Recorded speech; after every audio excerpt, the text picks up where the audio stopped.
চাকরিহারাদের ওপরই পুলিশের লাঠি এবং লাথি, অমানবিক, নৃশংস, পশুর মতো আচরণ। এরা চাকরি হারিয়েছেন সরকারের গাফিলতিতে, এসএসসির গাফিলতিতে। এরা তো মৃত্যু পথযাত্রী।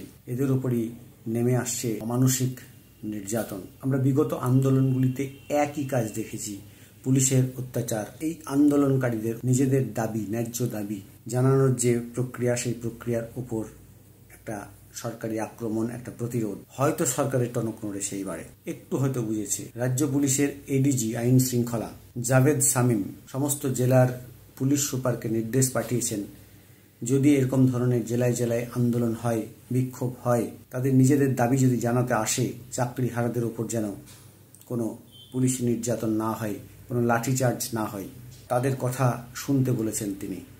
এটা কোথায় ছিল এতদিন? তাহলে তো এই নিন্দার ঝড় উঠত না, প্রতিবাদ আর তীব্রতর হতো না। এটা প্রথমেই বোঝা উচিত ছিল। মুখ্যমন্ত্রীর যে মৌখিক, নিষ্প্রাণ, অনিশ্চিত আশ্বাসের বিরুদ্ধে এরা নামবে পথে, এটা তো ভেবে নেওয়া উচিত ছিল। আগেই পুলিশকে নির্দেশ দেওয়া দরকার ছিল নাকি? তাহলে এই ঘটনাগুলো ঘটতো না, শিক্ষক শিক্ষাকর্মীরা আহত হতেন না।